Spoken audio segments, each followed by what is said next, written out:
सर्वेभ्यो नमः। देववाणी संस्कृतं यूट्यूब चलदृश्यं प्रति भवतां भवतीनां च हार्दं स्वागतम्। आइए मित्रों,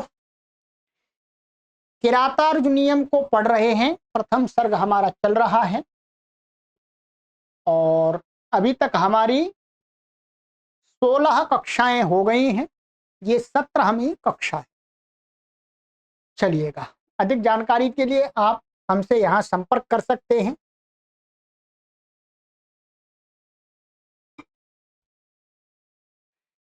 गत कक्षा में मैंने आपको ये 2 श्लोक पढ़ाए थे। एक 19वां श्लोक पढ़ा दिया था मैंने आपको, महौ जसो मान धना, ये पढ़ाया था। और दूसरा श्लोक था हमारा 20वां। ये 2 श्लोक हो रहे थे। वही वनेचर और युधिष्ठिर का संवाद चल रहा है। दुर्योधन की और दुर्योधन के राज्य की जो भी स्थिति है उसका विवरण दे रहा है वनेचर युधिष्ठिर को। ठीक है, तो आइएगा, आज वनेचर कह रहा है,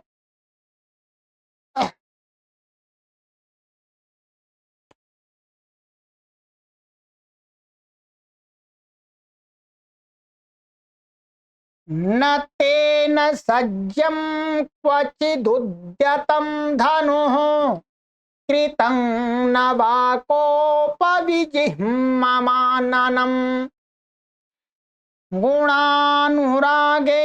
शिरोभिरुह्यते नराधिपैर्माल्यमिवास्य शासनम्। 21वां श्लोक है। ठीक है, चलिए सबसे पहले इसका हम अन्वय कर लेते हैं, फिर अर्थ आराम से हो जाएगा।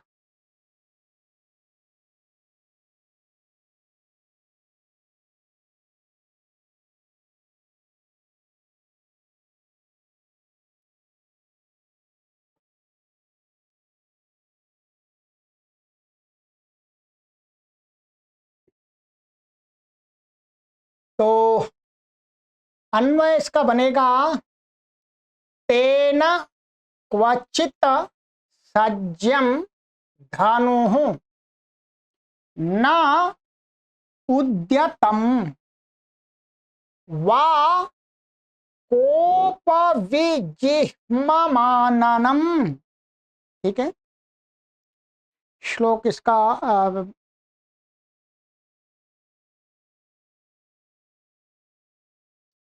न कृतं गुणानुरागेण नराधिपैः अस्य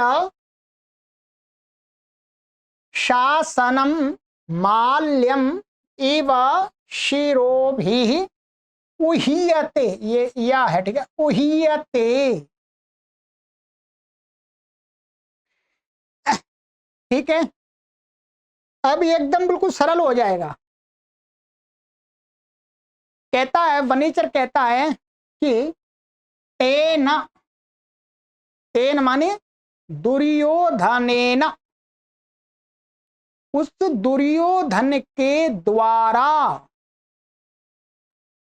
क्वचित, क्वचित माने कहीं पर भी, कभी भी, ऐसा कहते हैं, कहीं पर किसी भी स्थान पर, किसी भी अवसर पर,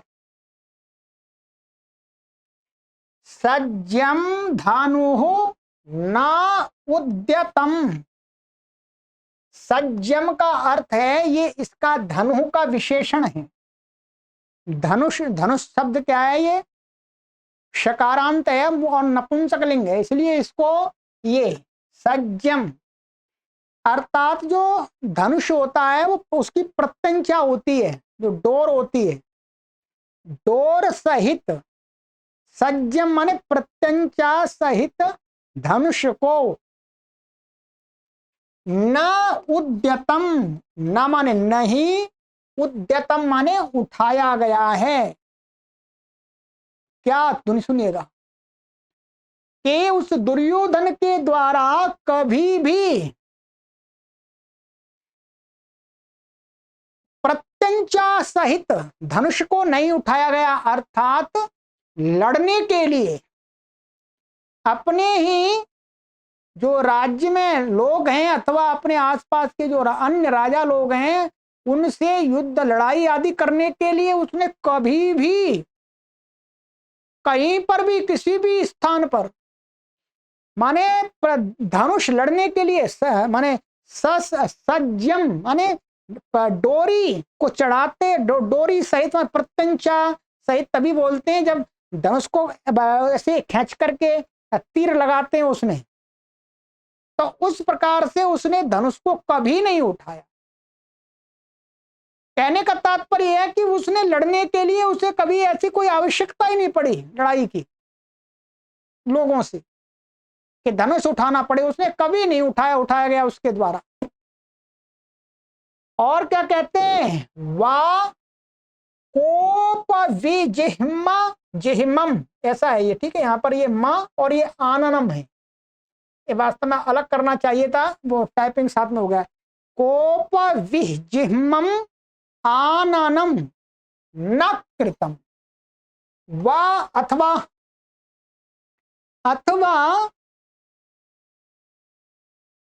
कोप माने क्रोध, क्रोध माने क्रोध के द्वारा, विजिह्मम का अर्थ होता टेढ़ा वक्र, ऐसे टेढ़ा कर लेते ना। आननम, आनन माने आनन का विशेषण है कोप विजिह्मम, माने मुख ना उसके द्वारा कभी क्रोध करते हुए किसी के सामने मुख को टेढ़ा किया है, अर्थात कभी गुस्से में उसने किसी आंख नहीं दिखाई ऐसे टेढ़ा करके ऐसे, अर्थात उसका इतना अच्छा व्यवहार है, लोग उसके साथ इतना अच्छा व्यवहार करते हैं और वो भी करता है, कभी किसी को टेढ़ा मुख करके उसने देखा ही नहीं, प्रेम से देखता है। और कहते हैं आगे,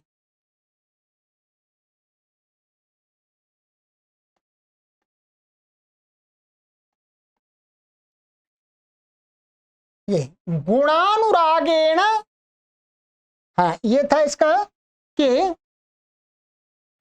गुणानुरागेण नराधिपैः अस्य शासनम माल्यम एवं शिरोभिः उह्यते, कि जो दुर्योधन है उसके गुणों में, दुर्योधन के जो गुण हैं उनमें जो दूसरे राजा लोग हैं उसके अधीनस्थ जो छोटे छोटे राजा हैं वो क्या है, उनके द्वारा गुणानुरागेण, उस दुर्योधन के गुणों में अनुराग होने के कारण से, माने वो लोग दुर्योधन के अंदर जो गुण हैं उनका उसमें अनुराग है, प्रेम है, चाह है, तो उस चाह के कारण से नराधिपैः माने उस दुर्योधन के अधीनस्थ जो छोटे छोटे राजा लोग हैं उनके द्वारा, अस्य माने दुर्योधनस्य,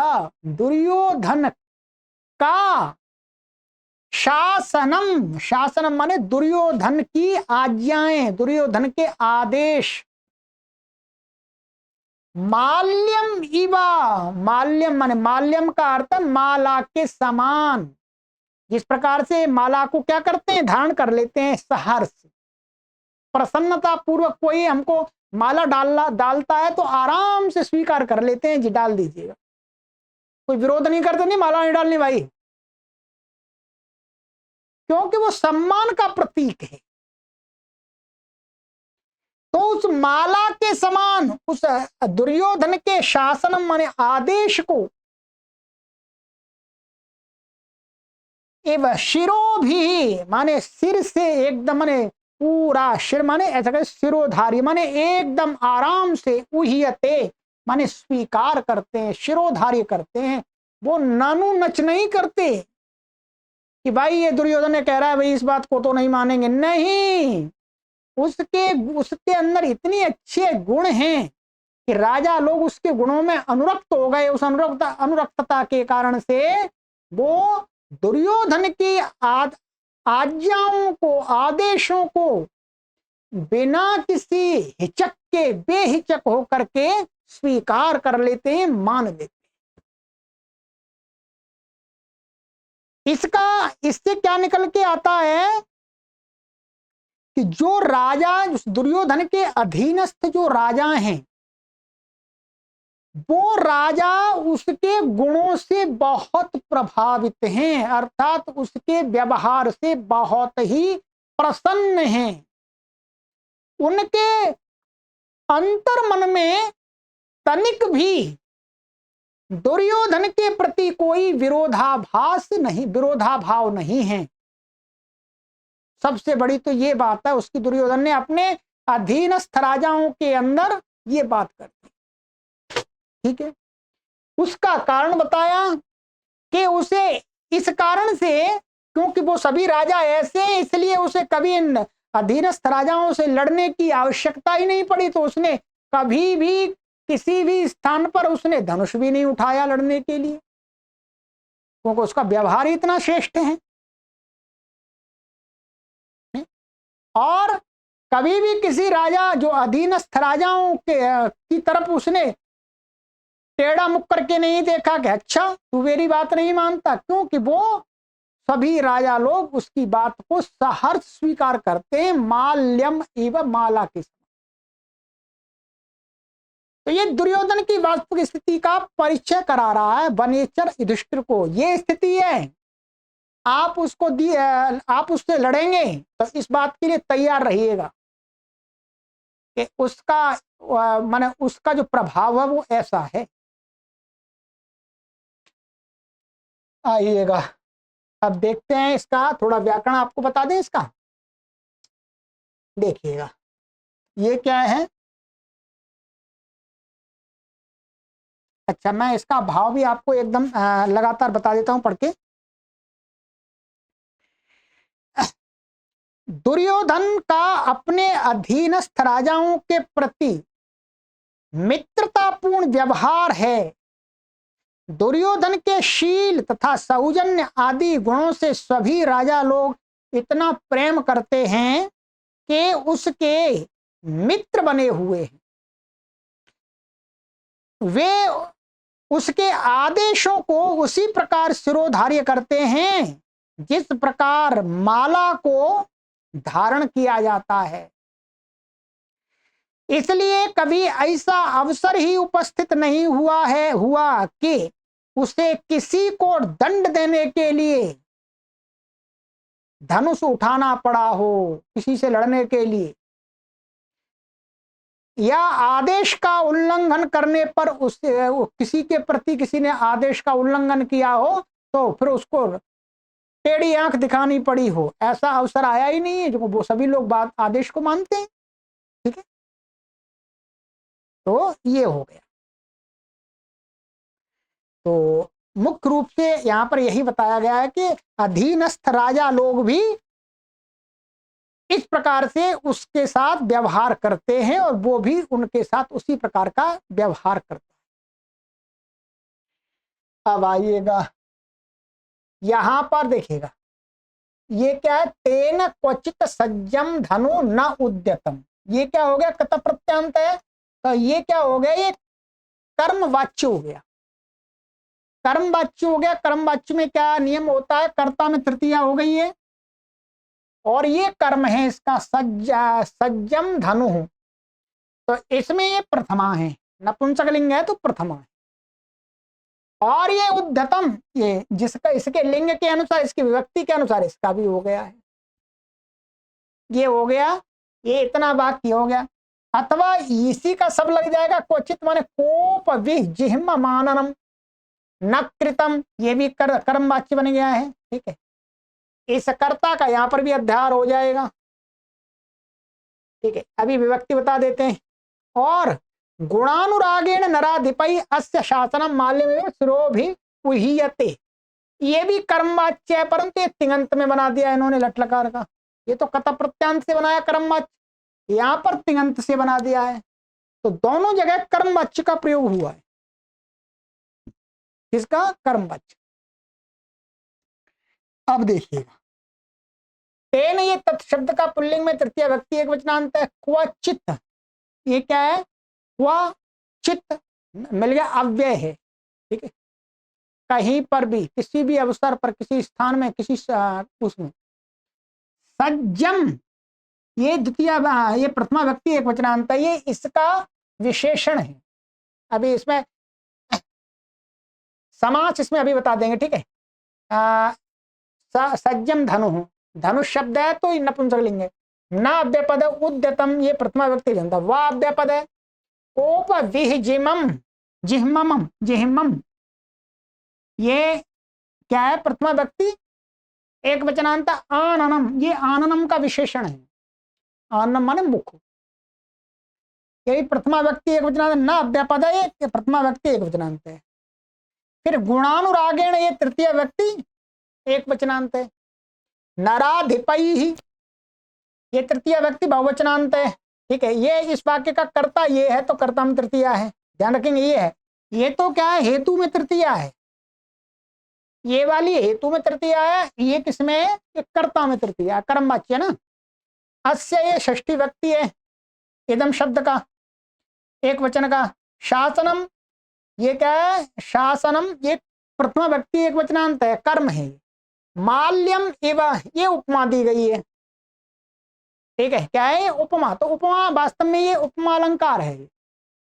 तो माला से उपमा दी गई। माल्यम, ये प्रथमा व्यक्ति वचनांत है, एवं अव्यपद है।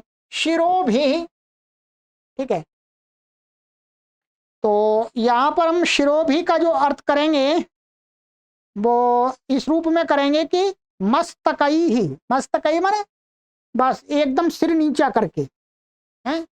ठीक है जी, ऐसे बोलो ना। तो ये प्रथमा तृतीय व्यक्ति बहुवचनांत है शब्द का, और ये उहियते, ये कर्मवाच्य में है, वह धातु का है, लट लकार का प्रथम पुरुष का एक। ठीक है, अब आइएगा, ये तो मैंने विभक्ति का ज्ञान करा दिया आपको। अब इसमें समास बता देते हैं जो भी है कहीं। एक तो इसमें समास है सज्जम में, ये वास्तव में क्या है? ये होता है ज्या। ज्या, ज्या का अर्थ होता है डोरी, प्रत्यंचा। तो इसमें बहुब्री समास है। ज्या सह विद्यते यत् धनु तद्धनु सज्जम। ठीक है, बहुब्री समास हो गया। तेन सहेत तुल्य योग, ये सूत्र है। तो यहां पर सह के साथ में तृतीय अंत का समास हो गया है, और सह को सभाव हो जाता है सूत्र से। और ये सज्जय नपुंसकलिंग है, तो ये न धनु, तो ये सज्जम नपुंसकलिंग बन गया है। तो इसमें बहुब्री ही समास हुआ, ध्यान रखेंगे। जया सह विद्यते यत् धनु तद्धनु सज्जम धनु, इस प्रकार से आप इसका वाक्य बना सकते हैं। और धनु उद्यतम, ये क्या है? उत्पूर्वक, हमारा उद्पूर्वक, और ये यम धातु है, और ये एकता प्रत्यय है वास्तव में। ठीक है, तो ये म का लोप हो जाता है व्याकरण से, तो उद्यता, उद्यत बन जाता, उद्यतम ये बन गया स्वादि उत्पत्ति करके।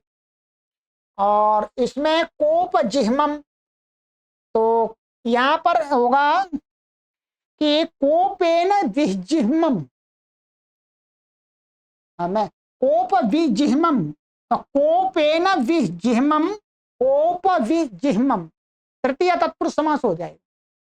क्रोध के द्वारा टेढ़ा, वो क्या है? आननम, तो आननम का ये विशेषण बन गया, ये तृतीय तत्पुरुष समास हो गया। ठीक है, न कृतम, ये क्री धातु का डुक्रिय करने का कृत प्रत्यांत का। गुणानुरागेण, तो इसमें समास होगा पहले तो गुणेषु गुणेषु अनुरागः, गुणानुरागः। ठीक है, क्या है? गुणेषु अनुराग, गुणों में अनुराग, प्रेम। तो गुणानुरागा और तेन गुणानुरागेण, कौन सा समास हो गया? सप्तमी तत्पुरुष समास। गुणों में अनुराग, उसके द्वारा, उसके हेतु से तृतीय, हेतु में तृतीया हो गई है, ध्यान रखेंगे। हेतु में, कारण में, निमित्त में तृतीया हो गई। नराधिपैः, ठीक है। तो इसमें नराधिपैः में क्या बनेगा समान? नराणाम अधिपाः नराधिपाः तैः नराधिपैः, षष्ठी तत्पुरुष होगा।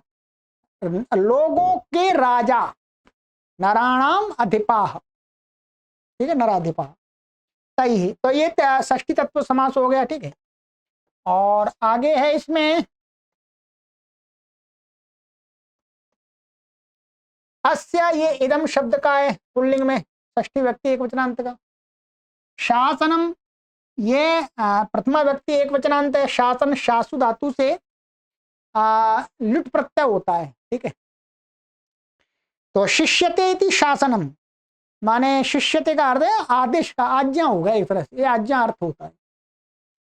और माल्यम, माल्यम में वास्तव में ये कैसे बना है? माला एवं माल्यम, ये माला शब्द से बना है। तो माला एवं माल्यम में क्या है? इसमें स्वार्थ में थोड़ा व्याकरण तो आना ही चाहिए। स्वार्थ में इसको शयी प्रत्यय हुआ है। माला शब्द से स्वार्थ में शयी प्रत्यय होकर के आ का लोप हो जाता है, तो ये माल्यम बनता है। तो माला एवं माल्यम, माला और माल्यम का समान ही अर्थ है, ठीक है। और इव अव्यय पद है ये। और शिरो भी उहीयते, शिरो भी, तो ये शिरस शब्द है, वास्तव में क्या है? शिरस, ऐसा। और ये भिस आ गया तृतीय व्यक्ति बहुवचनांत का, भिस को भी मान लिया हमने, कर दिया। यहां पर संधि हो जाती है इसको, हसीचा से ऊ हो जाएगा यहाँ पर, हसीचा, और फिर आदगुणा से ओ हो जाएगा, तो शिरो भी ऐसा बन जाएगा, ठीक है। वही आते, यहां पर क्या है? वह धातु है ये, और ये कर्म में है, मैंने बताया था आपको। तो कर्म में क्या होता है? एक तो आत्मने पद होता है, और बीच में यक आ जाता है, लट लकार का है ये यक, ये कित होने से इसको संप्रसारण हो जाता है। संप्रसारण होकर के क्या हो जाता है? ये व है, व को ऊ हो जाता है, ये मानिएगा व ऊ सारा हमने ऊ कर दिया। तो ये क्या बनता? उहियते, उहियते माने स्वीकार किया जाता है, ये अर्थ हुआ इसका, ठीक है। अब मैंने इसमें कुछ भी नहीं छोड़ा, आपको पूरा एक एक शब्द बता दिया जी, और क्रमशः अर्थ भी बता दिया। कोई भी व्यक्ति अब इसका अर्थ कर सकता है, और किसी को एक बार पढ़ लिया तो पढ़ा भी सकता है श्लोक। मैं अपनी तरफ से जितना हो सकता उतना कर रहा हूं, ठीक है। चलिएगा, ये हो गया। अब एक श्लोक और करेंगे, और आगे कहता है वही वनिचर।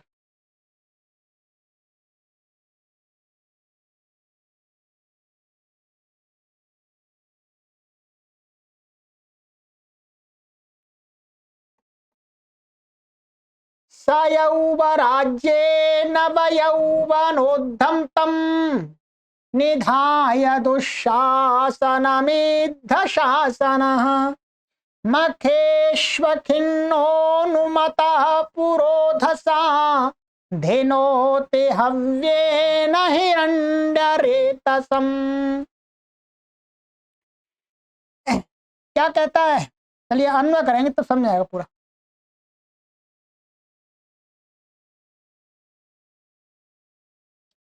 22वां श्लोक है, ठीक है। कहते हैं इद्ध शासन सह यौवराज्ये नव यौवनोद्धतम दुःशासनम निधाय मखेषु अखिन्नः पुरोधसा अनुमतः सन, सन का अध्याय कर लिया, ठीक है। हव्येन हिरण्यरेतसम धेनोति, ठीक है, लगा दिए क्रम में सारे, ठीक है। अब आइएगा, अब इसका अर्थ कर लेते हैं। इद्ध शासन, ध्यान रखेंगे क्या है? इद्ध शासन सह, सह का अर्थ है यहां पर सह दुर्योधन, वह दुर्योधन। कैसा है दुर्योधन? कहते हैं इद्ध शासन अर्थात अप्रतिहत शासन, अर्थात वो दुर्योधन कैसा है? अप्रतिहत शासन, उसकी जो आज्ञाएं कभी भी मना नहीं कोई करता, जो उसने कह दिया लोग वही करते हैं। इद्ध शासन माने जिसकी आज्ञाएं एकदम बिना सोचे विचारे लोग मानते हैं, ऐसा व्यक्ति कौन है? दुर्योधन। दुर्योधन के जो भी उसके अधीनस्थ राजा लोग हैं अथवा उसके और भी कर्मचारी आदि लोग हैं, सगे संबंधी, जो उसने कह दिया उसको एकदम बिना विचारे मानते हैं। तो आप इद्ध का अर्थ अप्रतिहत, माने जो नकारा नहीं गया, मना नहीं किया गया, ऐसा शासन है जिसका, वह दुर्योधन। कहते हैं यौवराज्य, यौवराज्य का अर्थ है यहां पर राजगद्दी पर, सिंहासन पर।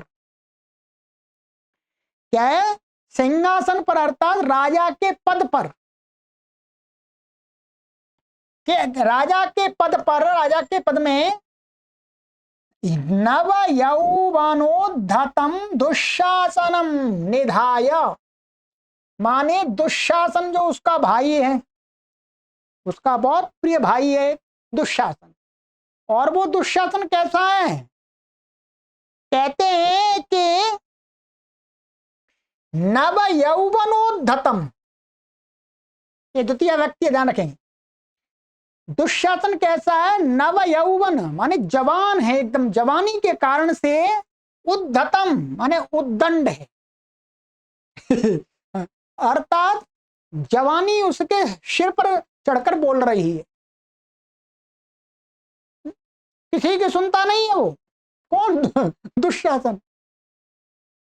क्या? नव यौवनोद्धतम माने नव यौवन है, नव यौवन के कारण से माने जवानी के कारण से, उद्धतम माने उद्दंड बना हुआ उस दुशासन को, ये द्वितीय इसमें भी होगी, निधाय, निधाय माने स्थापित करके, बैठाल करके, माने जो युवराज की गद्दी है उस पर वो स्वयं नहीं बैठा दुर्योधन, उसने अपने छोटे भाई इसको बैठाला, दुशासन को, जो उद्दंड है।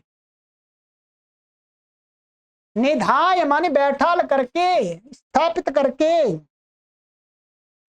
कहते हैं मखेशु अखिन्नः पुरोधसा, मखेशु, मखेशु मख का अर्थ होता है यज्ञ, तो मखेशु माने यज्ञेशु, यज्ञों में, अखिन्नः, अखिन्नः अर्थात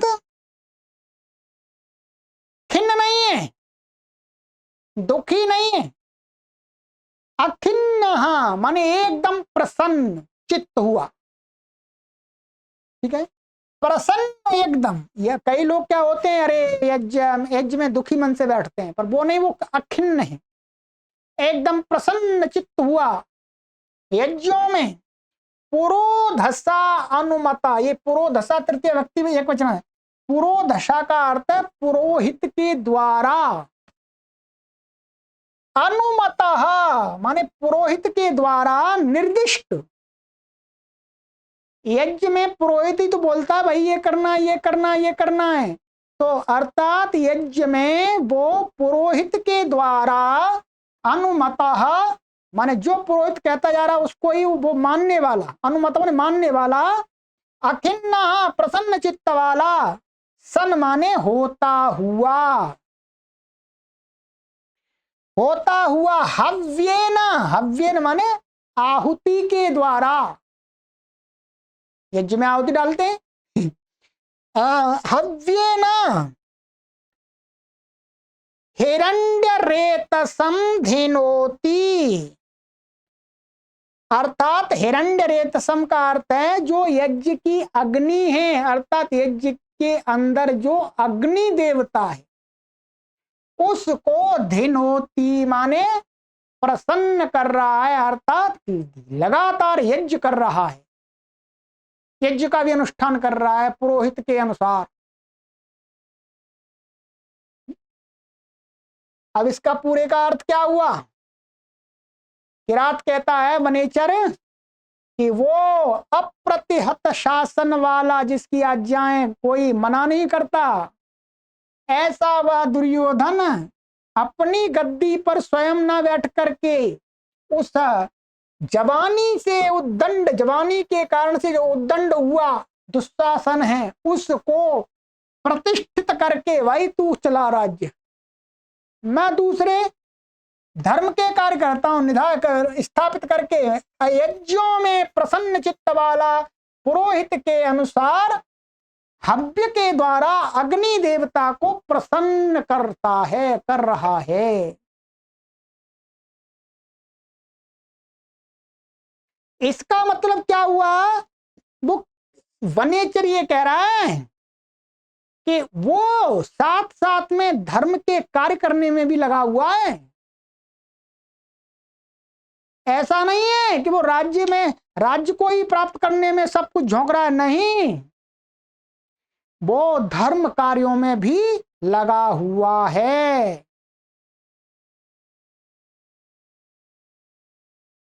तो अब उसको समझना है, ठीक है। अप्रतिहत शासन वाला प्रभावशाली व दुर्योधन नव यौवन के कारण उद्दंड दुशासन को युवराज के कार्यों में नियुक्त करके, राजा के जो राजकुमारों के कार्य होते हैं उसके कार्यों में नियुक्त करके पुरोहित की आज्ञा से वह दुर्योधन यज्ञों में हवि के द्वारा अग्नि को प्रसन्न करने में लगा हुआ है, प्रसन्न करता है। तो उससे यह सूचित हो रहा है कि वो धार्मिक कार्यों में धार्मिक कार्य भी करता था, जनता के अंदर ये भाव उत्पन्न कर रहा है कि हमारा राजा दुर्योधन धार्मिक राजा है, अधार्मिक राजा नहीं, क्योंकि यज्ञ को धार्मिक कार्य माना गया है। तो ये ठीक है, चलिएगा अब इस पर व्याकरण की बात कर लेते हैं थोड़ी सी, बाकी तो बिल्कुल सरल है, मैंने कर दिया।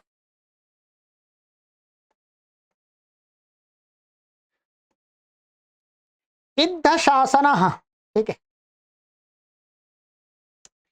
इद्ध शासन प्रथमा व्यक्ति वचनांत, ये इसका विशेषण है, ठीक है।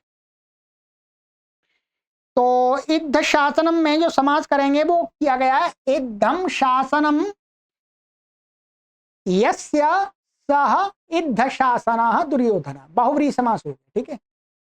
इद्ध माने अप्रतिहत शासन है जिसका, सा ये तत्का ही है प्रथमा व्यक्ति एकवचनांत का। यौवराज्ये, ठीक है, यौवराज्य की जो सिद्धि है वो होगी हमारी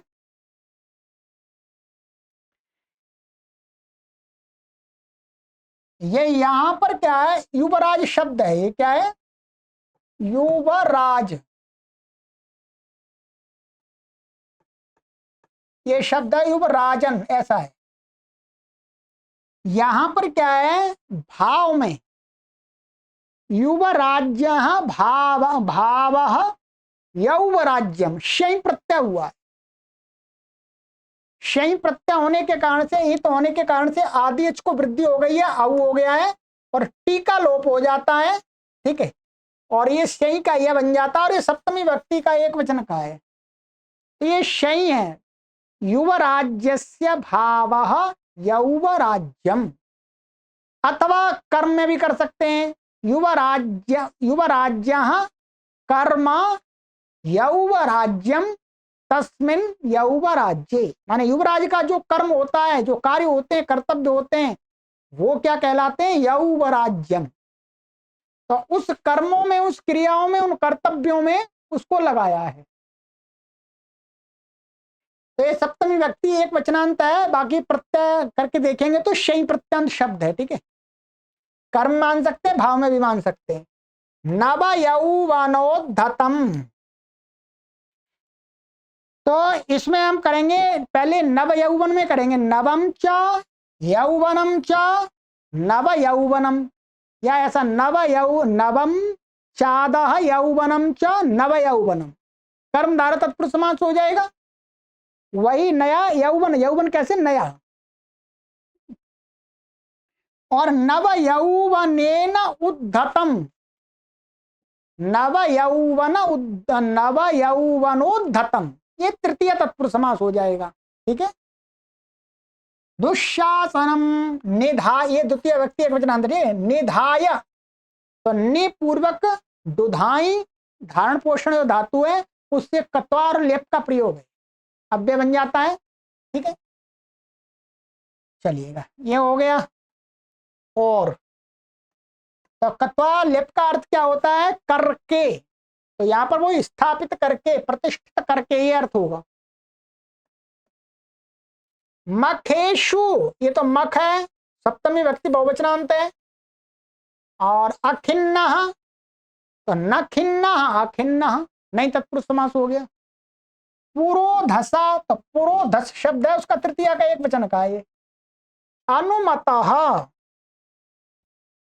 ये क्या, अनुपूरक मन धातु से कत प्रत्यंत है, और ये किसका विशेषण है, इसका विशेषण है दुर्योधन का। सन, ये तो अस धातु का क्षत्रि प्रत्यंत का है, अध्याय लगाया यहाँ पर, तो प्रथमा व्यक्ति एक वचन का रूप है सन होता हुआ। हव्येन, हव्य शब्द का तृतीय व्यक्ति एक वचनांत है। हिरण्य रेतसम, ठीक है, तो इसमें समास करेंगे हिरण्यम रेतः यस्य तत् हिरण्य रेतसम, ना सह, स होगा, अग्नि है ना।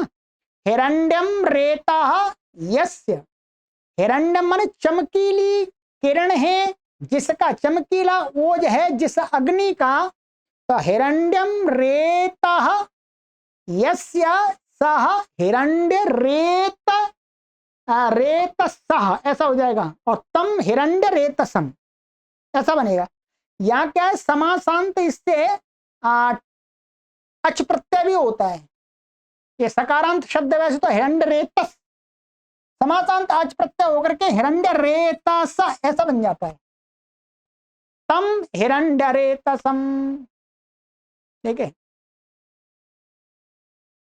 धिनोति, धिनोति, धिनोति यहां पर इन्होंने दिखाया है इसको, ये धिन्वी धातु है, धिन्वी धातु के लट लकार का प्रथम पुरुष का एक वचन का है। तो ये धिन्व किरण व्योर, अच्छा एक सूत्र लगता है इसमें, अष्टब्द है।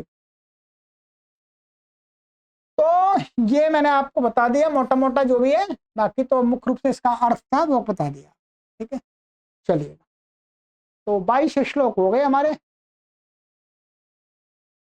22 हो गए, और कर लेंगे 10-12 कक्षाओं में, इसे मुझे समाप्त करना है। ठीक है, लगातार एक हमारा कोर्स तैयार हो जाएगा। फिर इसके अलावा मैं और भी, अब जो कॉम्पिटेटिव एग्जाम की तैयारी में जो भी ग्रंथ लगे हुए हैं, जितने जितने अंश के, उतने उतने अंश के अब बनाऊंगा। हमारा व्याकरण का तो चल ही रहा है, पर उसके साथ में इस प्रकार के हमारे जो परीक्षार्थी हैं उनकी सहायता के लिए मैंने ये अब चालू कर दिया है, अब निरंतर चलता रहेगा। ठीक है, कभी मैं कुछ कुछ लूंगा जो सिलेबस की चीजें, आपके नेट जेआरएफ की जो चीजें हैं, अथवा टीजीटी पीजीटी के अंदर जो जो ग्रंथ, पूरे नहीं, उनका जो जो भाग लगा है उतना उतना मैं पढ़ा दूंगा, आपको पढ़ते रहिएगा आराम से। ठीक है, चलिए आगे की कक्षा में मिलते हैं। सर्वेभ्यो नमः।